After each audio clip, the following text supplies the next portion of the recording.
Senhor, fazei-me instrumento de vossa paz. Olá, saudações a todos. Estamos aqui mais uma vez reunidos em nossa querida COFA, Casa de Orações Francisco de Assis, para dar continuidade às nossas doutrinárias. E hoje iremos ter um convidado muito especial. Mas antes, vamos nos concentrar. Que possamos estar num lugar confortável, que possamos alinhar nossa mente e o nosso coração com a espiritualidade. E dessa forma, possamos vibrar pelo nosso planeta, pelos nossos irmãos, que tanto necessitam de paz, de amor, de tranquilidade. Que possamos, nesse momento, imaginar como seria o mundo que nós desejamos.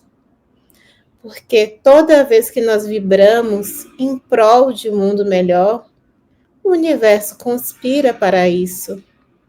Que possamos fortalecer a nossa paz, a nossa alegria de viver. Que possamos buscar cada vez mais momentos inspiradores.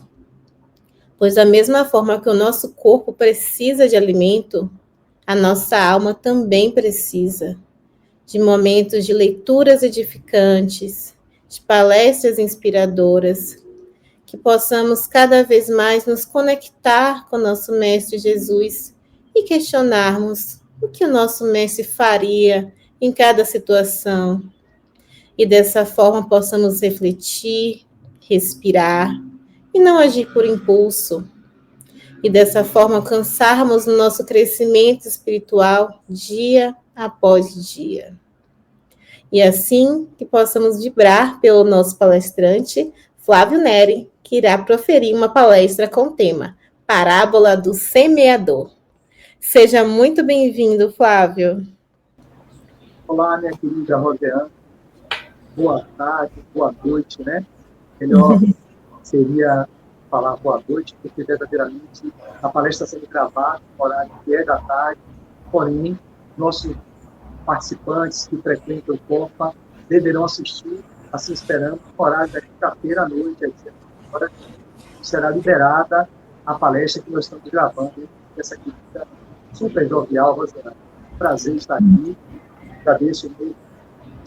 Inicialmente veio a partir de Jane, né, que falou comigo, vocês não estão fazendo presencial na quinta-feira, eu não posso ir na quarta-feira presencial, então vamos fazer essa gravação para a minha primeira conexão com a casa, eu nunca tive a oportunidade de falar ainda, mas entrei lá com vários confrades, vários palestrantes que eu conheço, são transporte espírita, e aí sim, é a primeira vez na casa, eu sempre faço uma apresentação breve da minha trajetória, para que a gente possa, depois dessa apresentação, nos próximos convites, eu já não tenha mais esse trabalho de ter que falar sobre essa parte. Eu comecei no Movimento Espírita em 2016, na Casa de Oração Bezerra de Menezes, na casa que eu ido lá, naquele período, eu conheci o Espiritismo nessa atual existência, e fui lá uma experiência muito longa nas técnicas, na sala de passe, nas experiências com o dialogador, que na época chamava de doutrinador.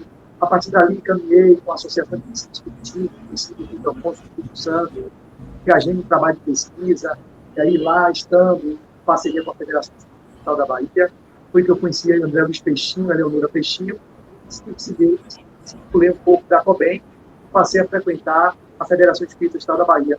Essa casa, onde estou até hoje, há 24 anos, todas as segundas-feiras, lá no encontro com a Leonora, 8 horas, que é o grupo de autoconhecimento e educação, e às 20 horas, doutrinariamente, nós estávamos no Peixinho, que prestou no ano passado, essa perda irreparável do movimento espírita no nível da experiência física, e continua atuando no plano espiritual, mas para a gente foi uma perda irreparável na questão psico-órfão, né, do mestre espiritual que era encarnado no nosso querido Peixinho.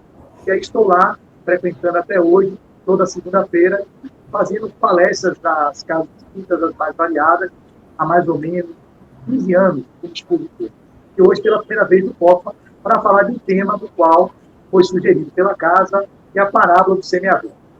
Então, para falar da parábola do semeador, inicialmente, a gente vai trazer as referências que a gente apoia, que são muitas referências, mas é óbvio que a principal delas é o Evangelho segundo o Espiritismo. Né? Então, eu, no início das minhas exposições, eu normalmente trago isso. Vocês, para aprofundarem o tema, vocês podem chegar no capítulo 17, que é os Sede Perfeitos. Lá você tem caracteres da perfeição, o homem de bem, os bons espíritas e parábola do semeador, que fecha essa parte inicial. Depois vai ter as instruções do espírito, vai falar sobre o dever, a virtude, os superiores e os superiores, o homem no mundo, dado o corpo do espírito.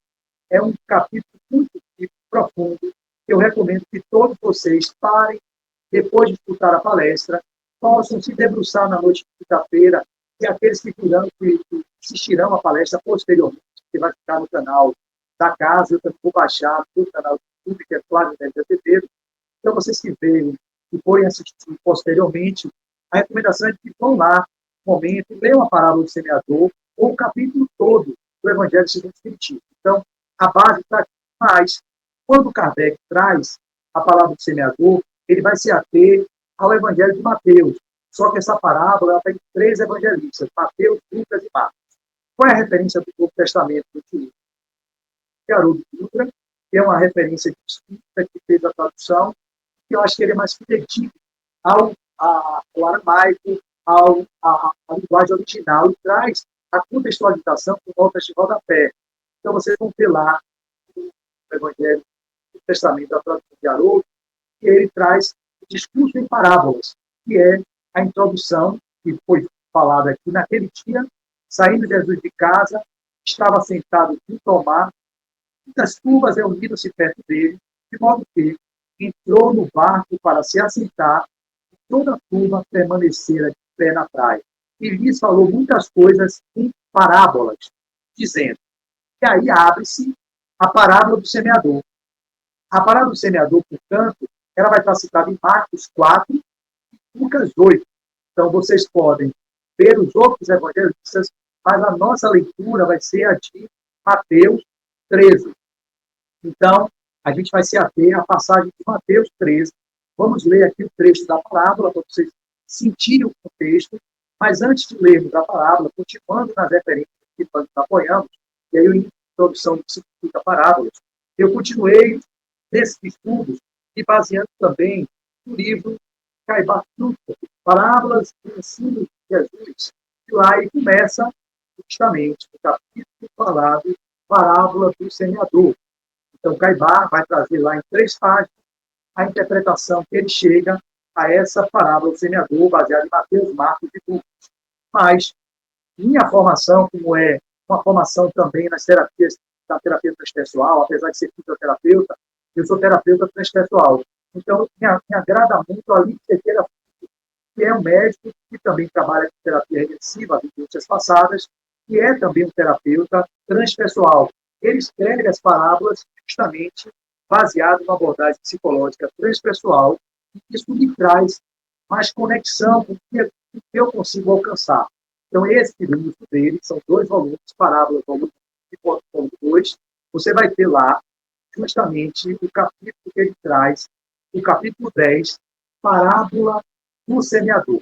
Para que eu traga as referências? Para que vocês vão e se aprofundem nas referências que estão gravadas, e aí vocês anotam, depois vai no livro e faz tudo certinho dessas passagens tão ricas que o Cristo traz, em que eu, em 30, 40 minutos, vou tirar o máximo que eu consigo alcançar, mas vocês, nas leituras pessoais, com a inspiração dos benfeitores, podem alcançar um nível maior de profundidade. Então, por isso que as referências, para mim, são fundamentais em todas as palestras que eu faço.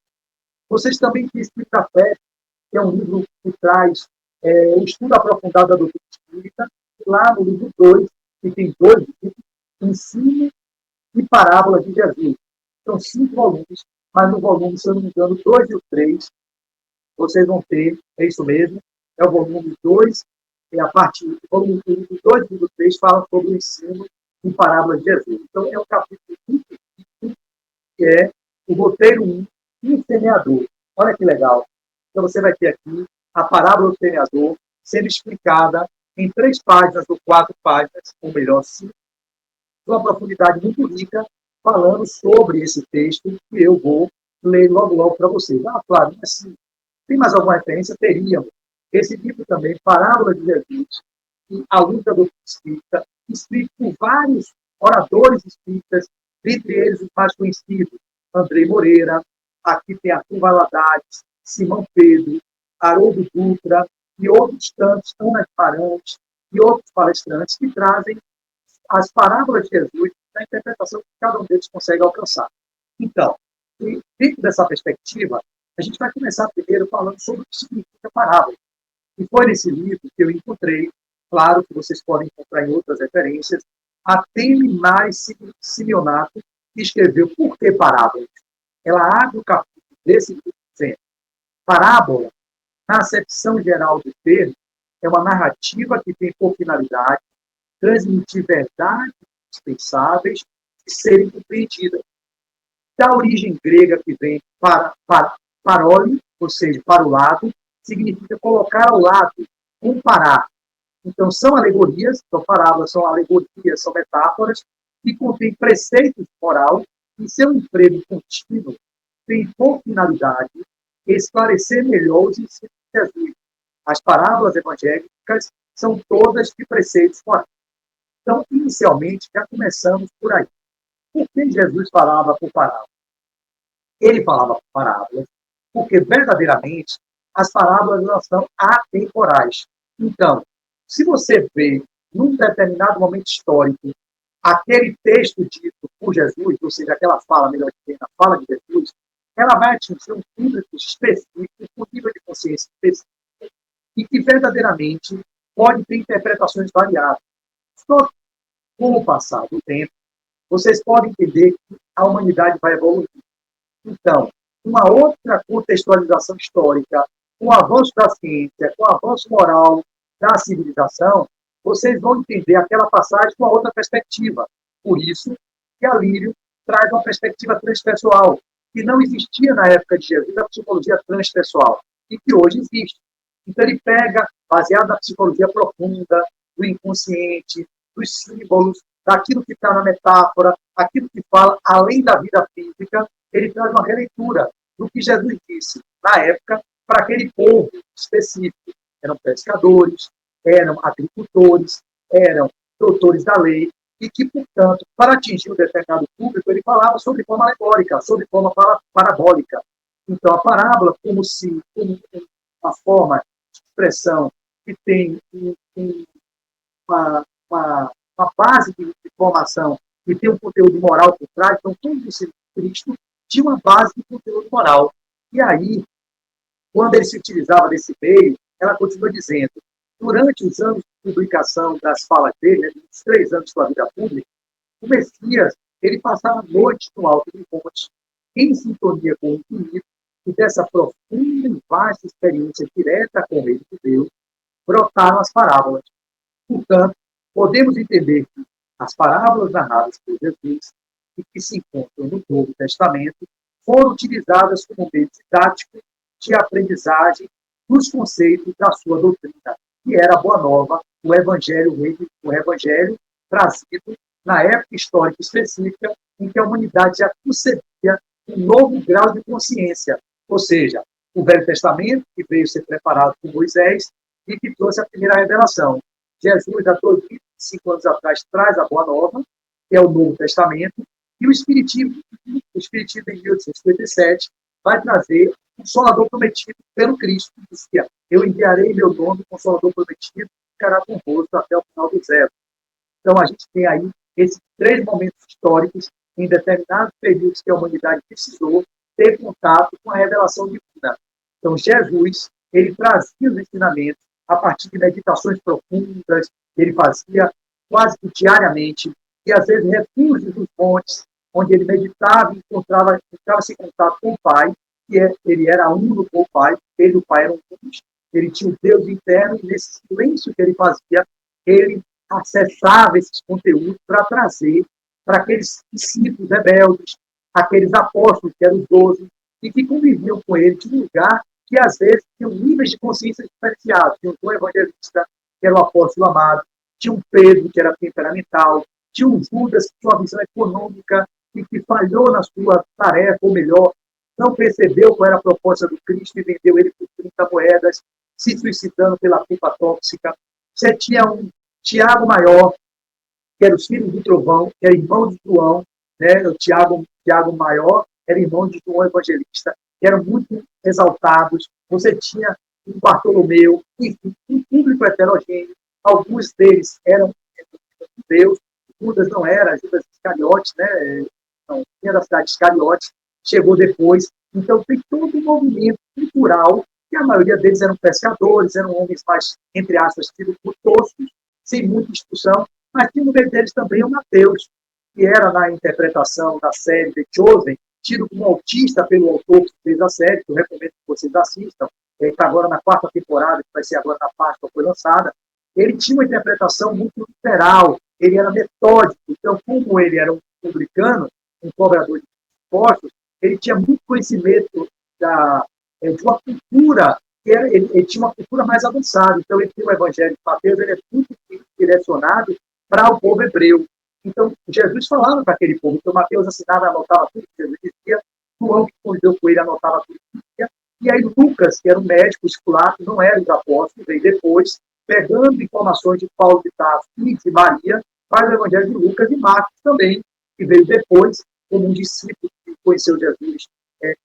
Então, com os 12 apóstolos, ele escreve o Evangelho de Marcos. Então, por isso, as parábolas eram um recurso didático e pedagógico que tinha uma função de atingir diversos níveis de consciência. Então, na ideia de parábolas, ainda aprofundando essa forma de falar, então, para facilitar mais a compreensão das coisas espirituais, o mestre fazia comparações que ocorriam na vida comum e nos interesses rotineiros, como a pesca, a colheita, a semeadura, as festas, o casamento, o pastoreio, e por aí ele ia fazendo-se utilização do dia a dia para trazer os fundamentos. Daí, a gente falando ainda sobre por que Jesus falava sobre a forma de parábolas, a gente vai ver também que na Revista Espírita de 1858, ele tem uma citação que, na verdade, ele não. Kardec faz uma pergunta a Santo Agostinho, a São Luís, melhor dizendo, que abre o capítulo chamado Orgulho, dissertação moral ditada por São Luís a senhorita Hermance Foucault, em 19 e 26 de janeiro de 1858. Ele faz uma parábola para falar sobre o orgulho, que eu não vou ler para vocês para não cansá-los, mas vale a pena vocês depois pesquisarem. E lá, nessa revista do ano de 1858, Kardec pergunta o seguinte a São Luís: por que São Luís nos fala em parábolas? Olha a resposta de São Luís.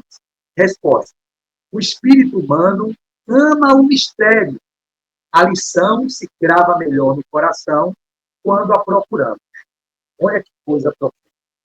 Percebam vocês que vão procurar. O espírito humano, ele aprende melhor a lição quando a gente procura. O que é que podemos retirar dessa informação? Quando ele falava para aqueles apóstolos, para os discípulos, os discípulos eram aqueles todos que seguiam Jesus, os apóstolos eram os 12, os 12 evangelistas. Quando ele falava para aquele público, ele falava para o público mais seleto, que eram os apóstolos, e que não poderia ser a mesma linguagem que ele usava para os discípulos, que não poderia ser a mesma linguagem que ele usava para os pagãos, e nem para os judeus, que eram os doutores da lei, os saduceus, os fariseus. Ele tinha linguagens específicas para cada público, porque o grau de conhecimento daquele público que ele falava era diferenciado. E por isso a palavra do semeador, ela abre esse contexto, dando a vocês o entendimento. Eu estou fazendo esse introito, né, esse prolegômetro, essa parte introdutória, para fechar e vocês entenderem o motivo da palavra do semeador e o grau de percepção que cada um nós vamos ter quando Jesus saiu a semear. Eu falarei já dessa parte, mas assim, essa parte final sobre parábolas é muito importante que vocês vão ter noção exata por que ele falava assim. Então, quando São Luís responde a Kardec na Revista Espírita, por que você fala por parábolas? Kardec era um ciência, era um pedagogo. Ele queria coisa mais pragmática, mais objetiva, não é possível. E Jesus, há 2 anos, falava por parábolas. Você me vem agora, em pleno século XIX, 1857, falando desse jeito. Então, quando ele faz aquela pergunta, Kardec é a coisa mais direta. que é a coisa mais objetiva. Ele era fruto do positivismo de Augusto Comte, ele viveu no início da Revolução Francesa, ele veio para fazer a codificação, e ele queria uma coisa mais diretiva. E aí São Luís responde, o espírito humano, Kardec, ama o mistério, a lição se grava melhor no coração quando a procuramos. Ou seja, quando aquele povo lá ouviu Jesus, ele está falando assim, Deus, o que ele está dizendo aqui? Na parábola do semeador, que jogou a semente em solo pedregoso, jogou no solo que era crestado pelo sol, tinha um solo que era cheio de espinhos, e depois jogou num solo mais fértil, mas tem três níveis desse mesmo solo, que deu 30, que deu 60, que deu 100. O diabo é isso, na linguagem popular aqui do Baiano, né? O diabo é isso que ele está dizendo. Naquela época, portanto, aqueles caras que escreveram, que diabo esse homem está falando? Esse cara é um maluco. Alguns diziam que ele era doido, outros ficavam, nossa, isso é profundo. O agricultor devia captar de um outro lugar, o pescador percebia por outro ângulo. Já o doutor da lei tentava fazer uma outra leitura. Então, cada um deles iria tentar procurar interpretar aquilo. Por isso que a pedagogia atual, quando é contada histórias, todas das escolas, eles ficam mais assim, ó. Porque a história, ela horizontaliza o saber. Por quê? Porque tem alguns encarnados que tem um nível de evolução, pode ter um Emmanuel na sala, pode ter um André Luiz na sala, pode ter uma Joana de Anjos na sala, pode ter um Eurípides Passanuco na sala, um Eurípides de 12 anos, que é Eurípides. Tem um outro que pode ser um Chico Xavier, digamos. Pode ser um livro que o saber acumulado ao longo de milênios, e a gente está falando de uma linha ali periférica, partindo da premissa, nessa visão rasa, que a gente começa na concepção e termina na desencarnação, e que somos tábulas rasas, que não temos um conhecimento previamente adquirido das encarnações anteriores. Então, se você fala por parábola, por história, você atinge níveis de consciência na sala variados, porque pode ter um Flávio, que tem um nível de limitação para entender uma determinada história que o professor narre, pode ter um Kardec, pode ter um André Luiz, que são esses chamados a superdotação, né? São os meninos com múltiplas habilidades, que pode ter habilidades cognitivas maiores que a minha no cálculo, outro pode ter na literatura, outro na poesia, mas pode não ser moralmente elevado. Significa que superdotação não vê assim, superdotado com pessoas elevadas moralmente. Eles podem estar evoluídos intelectualmente, mas não estão evoluídos totalmente moralmente. Um exemplo citado do Anderson, esse já tem uma evolução moral, mas você pode encontrar pessoas com nível cognitivo elevado para interpretar uma história com um grau de perspicácia, de agudeza, mas ao mesmo tempo não atinge a moral. Mas foi dito que o evangelho, a parábola é uma forma de ensinamento que tem uma moral por trás, um ensinamento moral.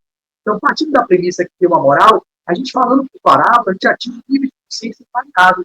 Porque nós somos seres em processo de aprendizado evolutivo, e, portanto, com gradações evolutivas diferentes, e com entendimento diferente sobre aquilo que está sendo proferido por um professor ou por um mestre. Os vários mestres que falavam por parábolas. Não só Jesus, como outros falavam de forma alegórica, porque sabia que o discípulo não tinha capacidade de prescrutar aquilo. Então, contavam narrativas, poemas, histórias da sabedoria oriental, porque os discípulos não pegaram e ficar tentando procurar um entendimento pela cognição, mas aí sentiria no coração, porque o melhor é sentir o que está sendo dito. Então, Kardec, ele pergunta isso, e São Luís responde, o espírito humano ama o mistério, a lição se grava melhor no coração quando a procuramos. Mas ele insiste, Kardec insiste e diz, não parece que atualmente a instrução, olhe bem, 1857, aqui foi 1858, não parece que atualmente a instrução nos deva ser dada de maneira mais direta, sem que precisemos recorrer à alegoria, o Kardec querendo já aprofundar mais, ele queria objetividade, não seria melhor falar de forma mais direta, sem que precisássemos recorrer à alegoria, ou seja, a forma metafórica, parabólica ou alegórica? Resposta de São Luís. Encontra-la-eis o desenvolvimento, desejo ser lido e a moral necessita ser disfarçada sob a atração do prazer. Ele continua, encontra-la-eis o desenvolvimento, ou seja, a alegoria que ele fala, O que Kardec querendo de forma direta não dá para ser. Tem que encontrar a resposta no desenvolvimento do ser, é o que eu entendo. Através do desenvolvimento de cada criatura, ela vai escutar, vai captar o conteúdo do conteúdo parabólico, alegórico, no seu nível de consciência. Então, encontrá-la-eis no desenvolvimento. Ou seja, a instrução, o ensinamento, ela vai ser encontrada no desenvolvimento de cada um. Desejo ser, que tu não ir dizendo, e a moral necessita ser disfarçada. Ou seja, você fica lendo ele, e lá na leitura da parábola sobre o orgulho, está disfarçado, e aí vai ter um atrativo do prazer. A pessoa fica assim, meu Deus, o que ele quer dizer aqui? Um homem soberbo possui alguns hectares de boa terra. Sentia-se envaidecido pelas grandes espigas que cobriam o seu campo. Não vou ler, mas valeria a pena vocês lerem. O cara não é um homem soberbo e que tinha espiga de alguns hectares, entretanto o joio crescia no campo. Em verdade vos digo que o orgulhoso é semelhante ao joio, que abafa o bom grão, papapá. Então a parábola do joio e do trigo está aqui curtida nessa fala de São Luís. Então o cara fica apertando o juízo, apertando a cabeça. O que quer dizer com joio? O que quer dizer com trigo? Então aqui vai fazer com que a pessoa, de acordo com o seu desenvolvimento intelectual e moral, ele capte a mensagem no nível que ele vai sentir no coração. Aí vai atingir aquela alma no patamar. Mas ainda que sendo isso, deixando a revista espírita de lado, a gente vai ter também Emmanuel no livro O Consolador. Essa parte é fundamental. A parábola em si vocês vão interpretar depois. Eu arremato o texto da minha palestra baseado. Mas é importante entender o porquê da parábola. O porquê vocês vão ler várias palavras de Jesus e por que esse conteúdo sobre a forma de parábola. Na questão 390 do Consolador, que é o livro que tem perguntas e respostas a Emmanuel, fizeram-se a Emmanuel a seguinte pergunta. 290. Poder-se-á reconhecer nas parábolas de Jesus a expressão fenomênica das palavras, guardando a eterna vibração de seu sentimento vencido? Vou repetir. Perguntou-se a Emmanuel. Poder-se-á, Emmanuel, reconhecer nas parábolas de Jesus a expressão fenomênica das palavras, guardando a eterna vibração de seus sentimentos vencidos? Respondeu Emmanuel aos inquisidores na época que fizeram essa publicação. Sim, disse Emmanuel, as parábolas do Evangelho são como as sementes divinas que desabrochariam mais tarde em árvores de misericórdia e de sabedoria para a humanidade. Ou seja, a parábola ela não vai atingir naquele momento específico as pessoas. Ela vai precisar de uma maturação do ser para que ela possa desabrochar mais tarde em árvores de misericórdia e de sabedoria para a humanidade. Ou seja, elas são atemporais porque atingirá níveis de gradação de acordo com a evolução que a humanidade possa ter. Olha que incrível isso. Então, a parábola é dita para atingir espíritos de determinado nível. Porque na época de Cristo, tinha no meio dos apóstolos alguns que captavam de um. Tinha no meio dos discípulos, que não são os apóstolos somente, que tinha outra compreensão. Tinha no meio dos doutores da lei, Nicodemos e outros, que ele falou, Nicodemos, você não entende as coisas da vida, como vai entender a coisa do reino dos céus? Mas tinha alguns doutores da lei que tinham mais capacidade de interpretar o que Jesus dizia.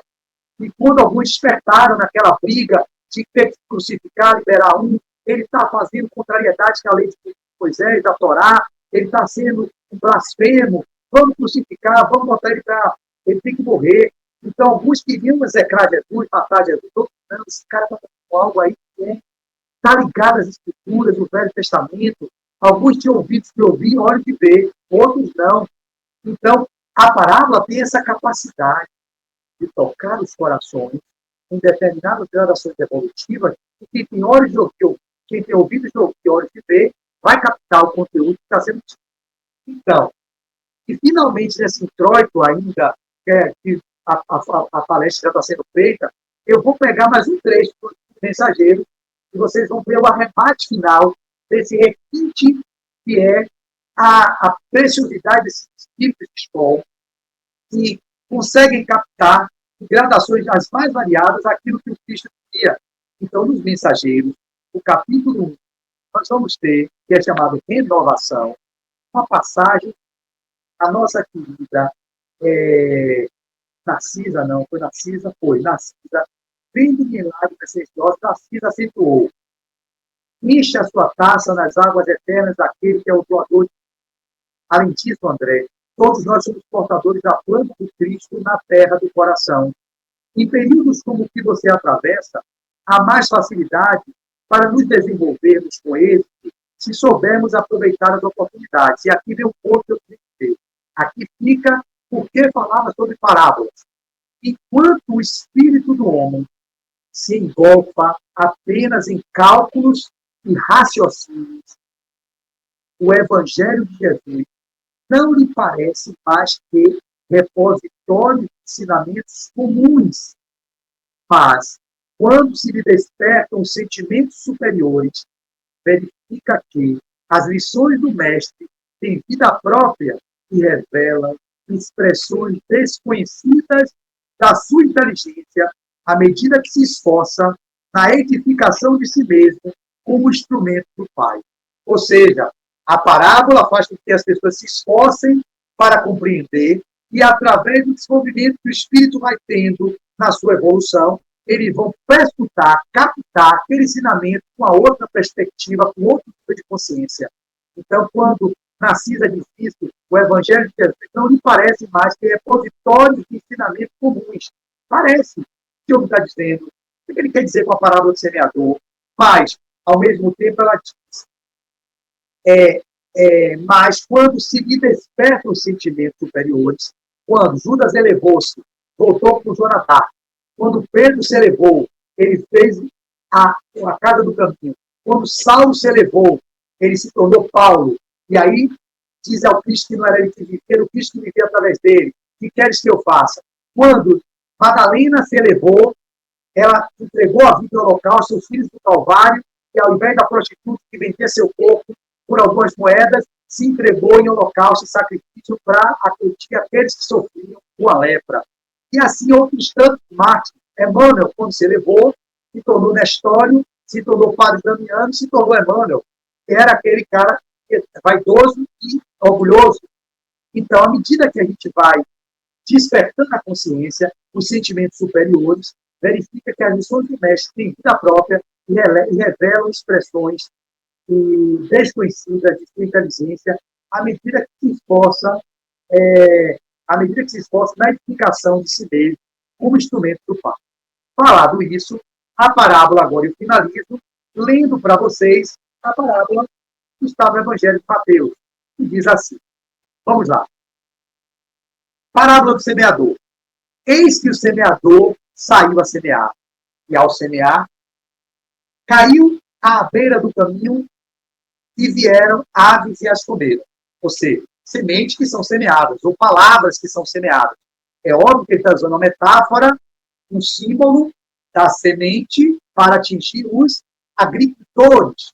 Aquele povo que falava, ele estava nesse momento, provavelmente ele estava no meio, como ele disse, permaneceu um pé na praia, e lhes falou muitas coisas em parábola dizendo. Então, aquele trouxe a parábola da agricultura, para dizer o que ele estava trazendo de revelação para aqueles apóstolos. Mostrando que muitos deles também, além de pescadores, trabalhavam com a terra, né? Eles aravam a terra, então aqui tinha também aqueles que eram pescadores e alguns discípulos que precisavam ouvir aquela massa.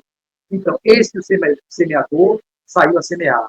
E ao semear, uma parte caiu à beira do caminho, as aves e as comeram. Outra parte caiu sobre o solo pedregoso, onde não havia muita terra, e brotou imediatamente por não haver profundidade da terra. Raiando o sol, foi crestada, ou seja, queimada, e por não ter raiz, ressecou-se. Outra parte caiu sobre espinheiros. Os espinheiros subiram e a sufocaram. Outra parte caiu sobre terra boa e dava fruto. 100, outra 60 e outra 30. E outra 30. Quem tem ouvidos, ouça. E acaba aí. Nossa, que negócio estranho, né, Rosane? Você que está me ouvindo aí, conduzindo bastidores. Que negócio estranho. Você chega, está cheio de curiosidade e paga uma bomba dessa. Eu, com o meu nível evolutivo, sei que diabo é isso. Ele quer dizer, a semente caiu não sei o quê, não sei o quê. Ele diz aquilo para o povão. Aí depois, na continuidade, que vem explicação da parábola do semeador. Jesus aí vai aprofundar. Aprofunda para quem? para os 12, para os apóstolos, não para todos. E no aprofundamento, mesmo no aprofundamento, veja aqui, ele simplesmente não consegue, mesmo com os 12, atingir a todos os 12, porque os 12 vão entender de forma variada, tanto entender variada, que Pedro conviveu com Jesus 3 anos, e dormia na casa dele, lá, e foi pegar e cortar a orelha do centurião, quando veio capturar Jesus, não entendeu nada. Com a espada fere, com a espada será ferido. Não utilizeis, embainhei a sua espada, Pedro. Enfim, eram tão toscos, tão temperamentais, no caso Pedro, muito temperamental, que não viviam com ele, vivia do lado. Eu não vivi do lado, eu vivi contrariando, porque eu fui centurião romano, eu persegui os cristãos. Eu tive a experiência em Roma antiga com centurião romano. Então, ele estava do lado, foi escolhido. E mesmo assim, não captava que Jesus, meu Deus, Jesus tem um sofrimento com aqueles caras, que não devia ser brincadeira. Mas ele foi mesmo assim, aprofundou e disse, aproximando-se os discípulos, disseram, por que lhes fala em parábolas? Em resposta, lhe disse, porque a vós, ou seja, discípulos e apóstolos, entenda, apóstolos são os 12, discípulos são os apóstolos, mas mais que seguiam ele. E os outros eram que ele falava no geral. Então, em resposta, ele disse, porque a vós foi dado conhecer os mistérios do reino dos céus. Olhe bem, mas àqueles não foi dado conhecer. Aqueles que ele falou lá no meio da multidão. Pois aqueles que lhe será dado, e terá com abundância, mas aquele que não tem, até o que tem, será tirado dele. Olha que negócio confuso e retado. Aquele que tem, eu vou tirar. Imagine. Mas meu filho, você vai tirar de mim? É mais confuso ainda. Jesus é um transgressor. Ele era um cara disruptivo. Ele veio para quebrar aquela sociedade do patriarcado e da sociedade hipócrita que aquele povo vivia. Por isso que ele nasce no meio do judeu. Ele se sentia o povo escolhido, que era o povo eleito, e não entendeu nada. Eles vieram trazer o monoteísmo, mas não se sentir distante dos outros, que eram os pagãos. Jesus é para todos. Então ele veio bater naquela casta de hipócritas, de sepulcros caiados, brancos por fora e podres por dentro. Então, mesmo assim ele dizia, mas aquele que não tem, até o que tem será tirado dele. Por isso, lhes falo por parábolas. Porque vendo não veem, e ouvindo não ouvem, nem compreendem.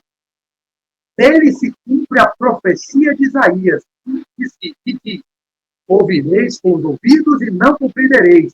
Vendo, vereis e não enxergareis. Ele cita o Velho Testamento. Já para poder se apoiar nas escrituras do Velho Testamento, para poder orientar aquele público ali dele, que são discípulos, que muitos deles eram judeus, ou seguidores de Moisés, seguidores da Torá. Ele cita o Velho Testamento. Como dizia Isaías, ouvireis com os ouvidos, não compreendereis. Vendo, vereis e não enxergareis, pois o coração deste povo se tornou cevado, ouvidos pesadamente ouviram, seus olhos se fecharam, para que não vejam com os olhos, não ouçam com os ouvidos, não compreendam com o coração e se voltem para eu os curar. Isso Jesus cita e segue. Na sequência, Jesus fala aí, trazendo a atualidade. Bem-aventurados os vossos olhos, porque veem, os vossos ouvidos, porque ouvem. Pois, amém, vos digo que muitos profetas e justos desejaram ver o que veem e não viram.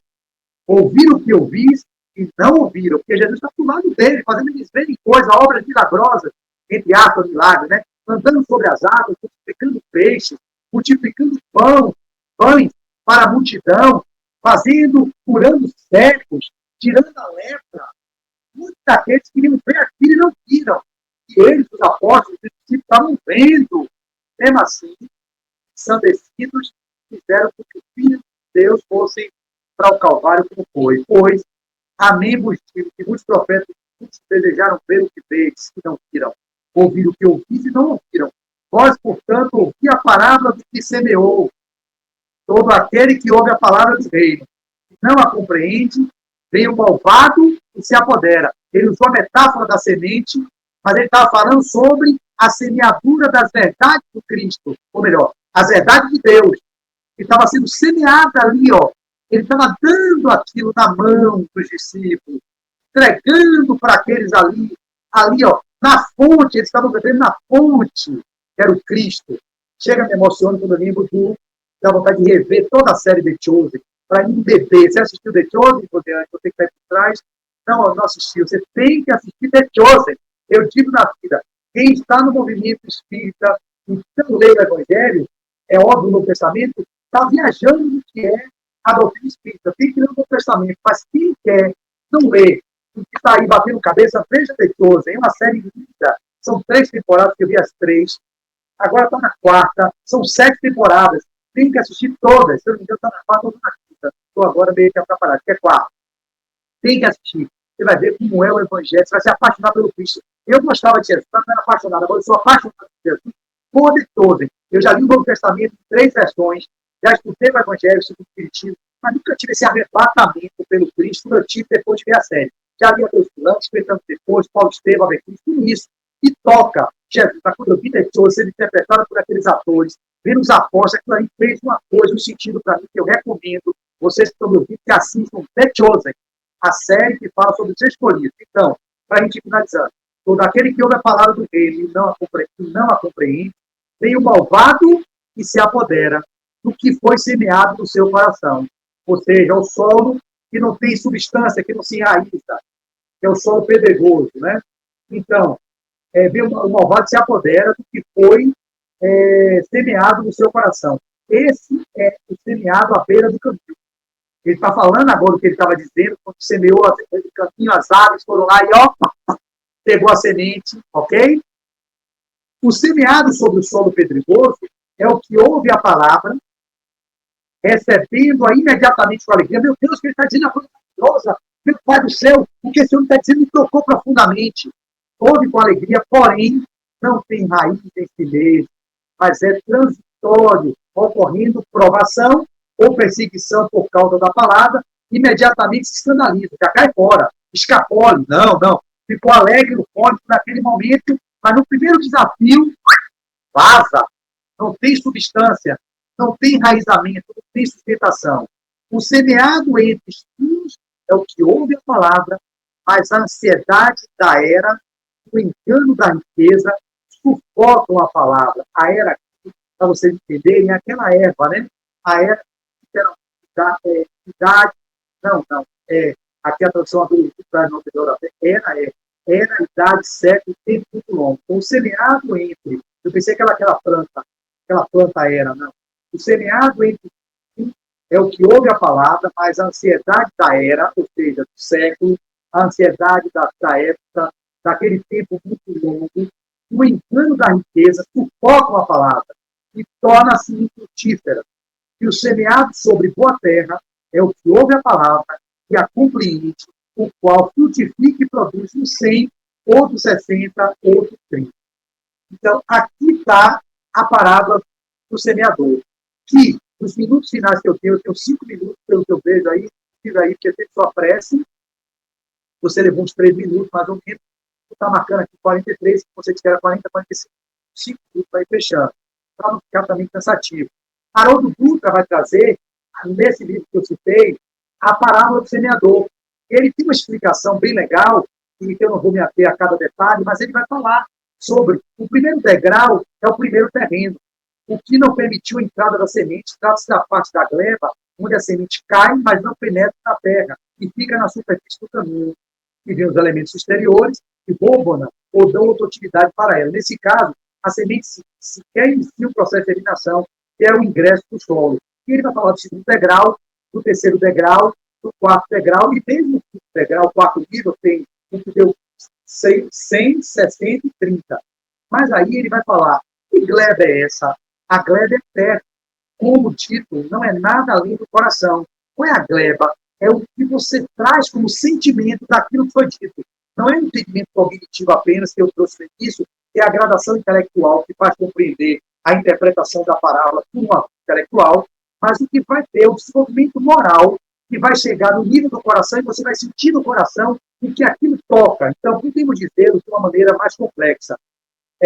O reflexo esboça a emotividade e a emotividade plasma a ideia. Quando você tem aquela ideia que ela se torna sentimento, aquilo vai ser plasmado em práticas, em atos do dia a dia, que vai fazer com que a palavra saia da letra que mata e vá para o espírito que vivifica. Então, nesse aprofundamento para a realidade que nós vivemos, o nosso Alípio Sequeira, que traz o transpessoal, que é justamente aquilo que eu quero arrematar, para que vocês fiquem com esse conteúdo na perspectiva dessa profundidade, que é a ideia do que seria o nível da transformação interna do ser. Ele vai dizer assim: quando a pessoa decide mudar, ela é absorvida. Toda energia que fica na psicosfera dela vai ser útil. É por isso que a semente de amor que ele semeou, ela é imperecível. No momento em que a pessoa toma a decisão de mudar de perfil, toda aquela energia vai ajudá-la a se ajudar. A ajuda das sementes de luz e amor é algo que vem de fora para dentro. A decisão de mudança, portanto, é de dentro para fora. Mas a energia que vem de fora para dentro, que é o que está sendo semeado, que é o evangelho que está sendo ouvido, são os ensinamentos que estão sendo trazidos, a decisão de mudança é de dentro para fora, mas a energia que vem de fora para dentro ajuda a pessoa a se ajudar quando toma essa decisão. A mesma coisa acontece na psicosfera do planeta. Cada semente de amor, no sentido coletivo, que a gleba que ele semeou, é o planeta Terra. E lançarmos permanecerá nessa psicosfera, formando frestas energéticas nas regiões espirituais mais densas do planeta, auxiliando no processo de edificação coletiva da Terra. Então, cabe a cada um de nós, especialmente a nós espíritas, para fazermos jus ao título de cristãos efetivos. Nós que já aceitamos a condição de aprendiz, sabemos que ele é o governador espiritual do nosso planeta, auxiliarmos o Mestre como aprendizes de amor, mansidão e humildade, realizando exercícios, dando testemunho, realizando nossa parte na redenção de nós mesmos e na regeneração do planeta, transformando-nos em semeadores do amor. Ou seja, que essa semente que ele semeou em vários solos, mais distintos, à beira do caminho, solo pedregoso, em solo crestado, e em solo fértil, as pessoas que captam as ideias do Cristo, elas terão diversos níveis de interpretação para que possam fazer com que a semente da Boa Nova possa frutificar primeiro no nosso íntimo, através do sentimento, que o entendimento intelectual seja uma parte inicial para que ela se ancore naquilo que deveria ser o essencial, que é na nossa capacidade de amar, de servir, consciência e tolerância com os nossos que vivem à nossa margem, tendo o entendimento de não julgarmos, porque o grau de compreensão ele é de acordo com o nível de desenvolvimento moral que cada ser tem, de desenvolvimento intelectual. Por isso que o semeador saiu a semear. E sejamos esses que fazem a semeadura para que outros possam captar aqueles conteúdos que nós hoje expositores, no meu papel de semear aquilo que eu aprendi dos ensinamentos, que às vezes não tem, que a busca é de falar sobre o tema, mas procurar viver, e que não necessariamente o que eu falo, eu vivo, mas em falando, eu vou cada vez mais introjetando, vou cada vez mais trazendo para o coração, vou cada vez mais ampliando minha consciência, para que aquela semente que está sendo cultivada, que está sendo semeada em mim, possa encontrar guarida e, quem sabe, logo, logo, me transforme nas minhas vidas sucessivas, com as coisas que eu venho fazendo, vocês que me passam um beijo, naquela bem-aventurança que é o nosso canal, que todos nós alcançaremos, que é a plenitude do ser integral que estamos fadados a ser. Então, semeemos, sem esperar que aquilo que esteja sendo semeado possa brotar no momento da semeadura. Os solos são variados e alguns terão substância e substrato para que frutifique logo, logo. Outros serão solos pedregosos, outros serão solos cheios de espinhos. Cada um no seu tempo vai fazer com que a semente do Evangelho seja realmente frutificada, porque nem toda planta que dá flores e dá folhas vai dar frutos. Mas aquele solo fértil que tem substrato suficiente, que tem nutriente suficiente, que é regado suficientemente, não a ponto de encharcar o solo, não a ponto de matar os nutrientes, isso fazendo uma metáfora com a plantação, ele vai dar um fruto, que seja o abacate, o abacaxi, que seja o coco, que seja a pera, a maçã, que vai adoçar o nosso paladar e vai servir como um estímulo para que continuemos nessa busca desenfreada para a nossa designação pessoal, e para a nossa autodeterminação, que é a plenitude, que é a perfeição, aquela que o Cristo mostrou que é possível alcançar, que nós certamente alcançaremos. Era isso que eu tinha que dizer a vocês. Espero que tenha ficado o conteúdo, que vocês possam aprofundar o tema, indo para a literatura que eu citei, rebote o bom lá, vejo as páginas, vivencie isso, continue semeando a boa nova dentro do coração de cada um de vocês, e aqueles que ouvem a palavra, que vocês tenham paciência de saber que cada um vai ter a maturidade devida para poder fazer frutificar o fruto do Evangelho nas suas almas, nas suas famílias, na sociedade moderna. Era isso, Rosiane. Muito obrigado pela atenção e muita paz a todos. Quero agradecer. Palestra mais frutífera, muito maravilhosa. Não esqueçam, gente, hoje mais do que nunca, de curtir esse canal e compartilhar essa palestra. Então, sejam vocês agentes dessa polinização.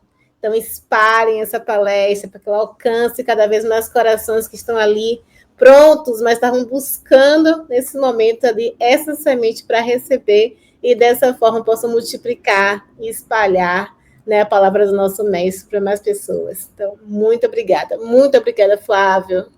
Muito obrigada a todos que estão aqui nos escutando. Já sabem da missão de vocês, hein? Então, compartilhem bastante.